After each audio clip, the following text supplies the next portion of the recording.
വീഡിയോയിൽ കാണുന്നത് പോലെ നല്ല ക്രിസ്പി ആയിട്ടുള്ള പൊട്ടറ്റോ ബജി നമുക്ക് റെഡിയാക്കാം കേട്ടോ. ഒരു കുഞ്ഞു പൊട്ടറ്റോ മതി, നമുക്ക് ഒത്തിരി ഉണ്ടാക്കാം. ഞാൻ ഈ ഒരു ബജിയുടെ ബാറ്ററിലേക്ക് റൈസ് ഫ്ലോർ ചേർക്കുന്നില്ല കേട്ടോ. അത് ചേർക്കാതെയാണ് എനിക്ക് കൂടുതൽ പെർഫെക്ഷൻ തോന്നിയത്. പലതരം ചേരുവയിലേക്ക് എല്ലാ കൂട്ടുകാർക്കും സ്വാഗതം. അപ്പൊ പൊട്ടറ്റോ ബജി ഉണ്ടാക്കാനായിട്ട് ഞാനിവിടെ ഒരു ചെറിയ പൊട്ടറ്റോ എടുത്തേക്കണം. ഈ ചെറുതാണെങ്കിൽ ഇതുകൊണ്ട് തന്നെ ഒരു 10-20 എണ്ണത്തിൽ കൂടുതലൊക്കെ ഉണ്ടാവും കേട്ടോ. ഇത് വളരെ നൈസായിട്ട് നമുക്ക് കട്ട് ചെയ്യണം കേട്ടോ. ഞാൻ ഈ ഒരു ബ്ലേഡ് വെച്ചിട്ടാണ് കട്ട് ചെയ്യുന്നത്. നിങ്ങൾക്ക് വേണമെങ്കിൽ കത്തി വെച്ച് കൈ വെച്ച് വേണമെങ്കിലും ചെയ്യാം.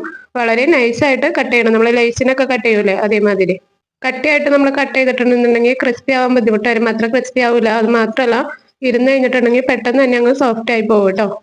ഞാനിത് കുറച്ച് വെള്ളത്തിലേക്കാട്ടോ സ്ലൈസ് ചെയ്തിട്ടിട്ടുണ്ടായിരുന്നത്. ഇതിന്റെ പശയൊക്കെ ഒന്ന് കൈ കളഞ്ഞ ശേഷം നമുക്കിത് സ്ട്രെയിൻ ചെയ്ത് വെക്കാം. ഇനി പൊട്ടറ്റോയുടെ വെള്ളമൊക്കെ കംപ്ലീറ്റ് പോകുന്ന ഒരു സമയം കൊണ്ട് നമുക്ക് ബാറ്റർ റെഡിയാക്കാം. അതിനായിട്ട് ഞാൻ ഒരു 1 കപ്പ് കടലമാവാണ് എടുത്തിട്ടുള്ളത് കേട്ടോ. എനിക്ക് ഈ ഒരു മാവ് തികഞ്ഞില്ലായിരുന്നു കേട്ടോ. 1 കപ്പ് മാവെങ്കിലും നിങ്ങൾ എടുക്കുക.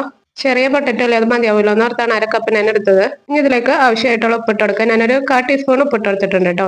പിന്നെ ഇതിലേക്ക് കളറിനായിട്ട് കാശ്മീരി ചില്ലി പൗഡറും പിന്നെ എരിവിനായിട്ട് നല്ല മുളക് പൊടി ഇട്ട് കൊടുത്തിട്ടുണ്ട്. രണ്ടും 1/4 ടീസ്പൂൺ വെച്ചാണ് ഇട്ട് കൊടുത്തിട്ടുള്ളത് കേട്ടോ. അപ്പൊ നിങ്ങൾ പൊടി കൂടുതൽ എടുക്കുമ്പോൾ അതനുസരിച്ച് ബാക്കി ഇൻഗ്രീഡിയൻസും കൂടുതൽ എടുക്കുക. പിന്നെ ഇതിലേക്ക് ഇട്ട് കൊടുത്തിട്ടുള്ളത് ഒരു പിഞ്ച് കായപ്പൊടിയും ഒരു പിഞ്ച് സോഡാപ്പൊടിയാണ്. സോഡാപ്പൊടി ഇട്ടെടുത്തില്ലെങ്കിലും കുഴപ്പമില്ല കേട്ടോ. നമ്മൾ തിളച്ച ഓയിൽ ഒഴിക്കുന്നുണ്ട്. അത് ഒഴിച്ചാൽ തന്നെ നന്നായിട്ട് പൊങ്ങി വരും. ഞാൻ ഓർക്കാതെ സോഡാപ്പൊടി ഇട്ടതാണ്. ഇതിലേക്ക് വെള്ളം ഒഴിച്ച് നല്ലൊരു തിക്ക് ബാറ്റർ റെഡിയാക്കണം.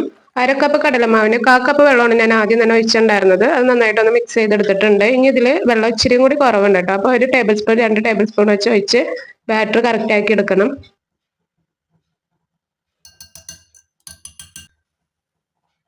സോഡാപ്പൊടിക്ക് പകരം തിളച്ച ഓയിൽ ഒഴിച്ച് ചൂടാനാട്ടോ ഞാൻ വിചാരിച്ചിട്ടുണ്ടായിരുന്നത്. അപ്പൊ സോഡാപ്പൊടി ഞാൻ ഓർക്കാതെ നേരത്തെ തന്നെ ഇട്ടിട്ടുണ്ടായിരുന്നു. അതുകൊണ്ട് തന്നെ 1 ടീസ്പൂൺ ഓയിൽ ഞാനിപ്പോൾ ഒഴിച്ചിട്ടുള്ളൂ. അല്ലെങ്കിൽ 1 ടേബിൾ സ്പൂൺ ഓയിൽ ഒഴിച്ച് നിങ്ങൾ ചുട്ടെടുത്താൽ മതി കേട്ടോ. സോഡാപ്പൊടി ഇടണ്ട. ഈ ഒരു കൺസിസ്റ്റൻസിയിലാട്ടോ നമുക്ക് ബാറ്റർ കിട്ടേണ്ടത്. ഒരുപാട് തിക്ക് ആവരുത്, എന്നാൽ ഒരുപാട് ലൂസും ആവരുത്. ഒരുപാട് തിക്കായി കഴിഞ്ഞിട്ടുണ്ടെന്നുണ്ടെങ്കിൽ ഭയങ്കര കട്ടിയിലുള്ള കോട്ടിംഗ് ആയിരിക്കും പുറത്ത് വരാം. നമ്മൾ ഉദ്ദേശിക്കുന്ന കാര്യം നന്നായിട്ട് പൊളച്ചൊന്നും വരില്ല. അതുപോലെ ബാറ്ററി ഭയങ്കരമായിട്ട് ലൂസായി പോയി കഴിഞ്ഞിട്ടുണ്ടെന്നുണ്ടെങ്കിൽ മാവ് പൊട്ടറ്റോയിലേക്ക് പിടിക്കില്ല കേട്ടോ. അപ്പൊ പൊട്ടറ്റോ വെറുതെ ഫ്രൈ ചെയ്ത് നമ്മൾ ഫ്രഞ്ച് ഫ്രൈസ് ഒക്കെ ഫ്രൈ ചെയ്യണമായിരിക്കും. അതിലേക്ക് ഉപ്പ് ഒന്നും പിടിക്കത്തുമില്ല, മസാല ഒന്നും ഉണ്ടാവില്ലല്ലോ, ടേസ്റ്റ് ഉണ്ടാവില്ല, കാണാനും ഭംഗി ഉണ്ടാവില്ല. ഇനി ഈ വെള്ളം പോയിട്ടിരിക്കുന്ന പൊട്ടറ്റോ ഓരോന്നായിട്ട് നമ്മുടെ മാവിൽ മുക്കി ഫ്രൈ ചെയ്തെടുക്കാം കേട്ടോ.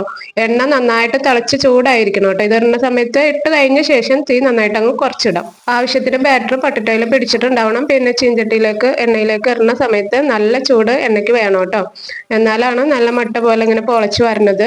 കംപ്ലീറ്റ് ഫ്രൈ ചെയ്തെടുക്കണ വരെ ഹൈ ഫ്ലെയിമിൽ തന്നെ ഇടരുത് കേട്ടോ. പൊട്ടറ്റോ ഇട്ട് കഴിഞ്ഞാൽ അപ്പോൾ തന്നെ ഫ്ലെയിം മീഡിയം അല്ലെങ്കിൽ ലോയിലേക്ക് മാറ്റാം. ഒരുപാട് പുകയണൊക്കെ ഉണ്ടെങ്കിൽ ലോയിലേക്ക് മാറ്റാം. എന്നിട്ട് തീ അഡ്ജസ്റ്റ് ചെയ്യണം കേട്ടോ. മീഡിയം ലോയിൽ അഡ്ജസ്റ്റ് ചെയ്ത് വെക്കുക.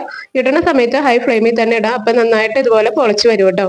ഞാൻ ആദ്യത്തെ ഒരെണ്ണം മാത്രമേ ഇട്ടിട്ടുണ്ടായിരുന്നുള്ളൂ ചൂടൊക്കെ നോക്കാനായിട്ട്.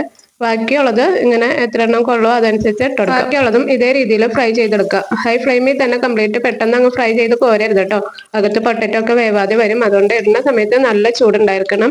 ഇട്ട് കഴിഞ്ഞപ്പോൾ തന്നെ ഫ്ലെയിം ലോയോ അല്ലെങ്കിൽ മീഡിയത്തിലേക്ക് മാറ്റുക. അതിനുശേഷം ഇത്തിരി സമയം എടുത്ത് ഫ്രൈ ചെയ്തെടുക്കണം കേട്ടോ.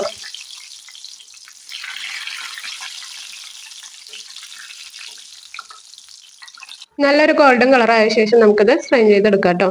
ഇതേ രീതിയിൽ കംപ്ലീറ്റ് ഞാൻ ഫ്രൈ ചെയ്തെടുക്കുന്നുണ്ട്.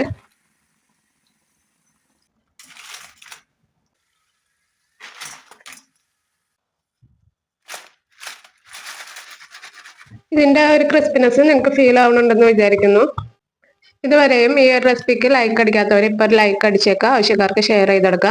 നിങ്ങളുടെ അഭിപ്രായങ്ങൾ കമന്റ് ചെയ്യുക. സബ്സ്ക്രൈബ് ചെയ്യാത്തവർ സബ്സ്ക്രൈബ് ചെയ്ത് ബെൽ ബട്ടൺ ഓൺ ആക്കിയിടുക. നമ്മൾ ഡെയിലി വീഡിയോസ് ഇടുന്നുണ്ട്. 11:15-നാണ് വീഡിയോസ് ഇടുന്നത്. ചിലപ്പോൾ അപ്പം പറ്റിയില്ലെങ്കിലും അത് കഴിഞ്ഞാണെങ്കിലും നമ്മൾ വീഡിയോസ് അപ്ലോഡ് ചെയ്യലുണ്ട് കേട്ടോ. Thank you all.